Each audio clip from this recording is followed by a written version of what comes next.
ఏపీలో కూటమి సర్కార్ తీసుకువచ్చిన కొత్త మద్యం పాలసీ తెలంగాణ వైన్స్ టెండర్లకు దెబ్బ కొట్టింది.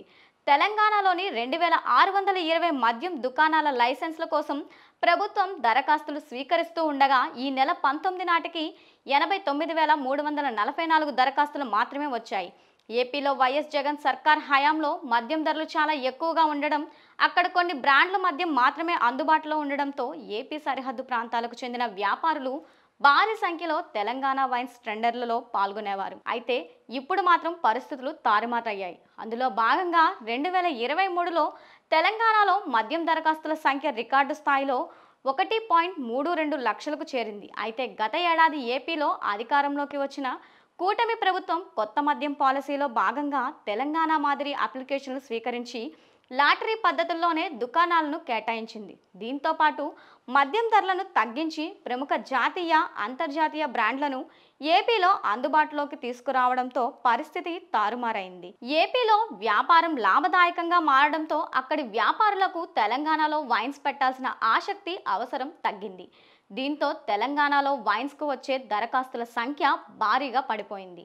ప్రధానంగా సరిహద్దు జిల్లాల నుంచి వచ్చే దరఖాస్తులు తగ్గినట్లు తెలుస్తోంది. మరోవైపు ఏపీలో మద్యం ధరలు తగ్గడంతో తెలంగాణ సరిహద్దుల్లోని ఉమ్మడి ఖమ్మం, నల్గొండ, మహబూబ్ నగర్ జిల్లాల్లో అమ్మకాలు గణనీయంగా పడిపోయాయి. కొన్ని ప్రముఖ బ్రాండ్లు తెలంగాణలో కంటే ఏపీలోనే తక్కువ ధరకు దొరుకుతుండడంతో సరిహద్దుల్లోని తెలంగాణ వాసులు కూడా ఏపీ వైపు మొగ్గు చూపుతున్నట్లు సమాచారం. తెలంగాణ ప్రభుత్వం మద్యం దుకాణాల లైసెన్సుల కోసం దరఖాస్తుల ఫీజు 2 లక్షల నుంచి 3 లక్షల వరకు పెంచింది.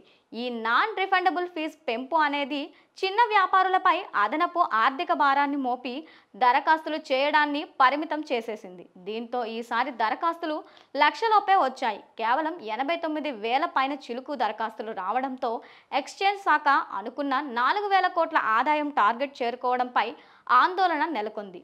దరఖాస్తు ఫీజు ద్వారా 2,700 కోట్ల ఆదాయం మాత్రమే సమకూరినట్లు తెలుస్తోంది.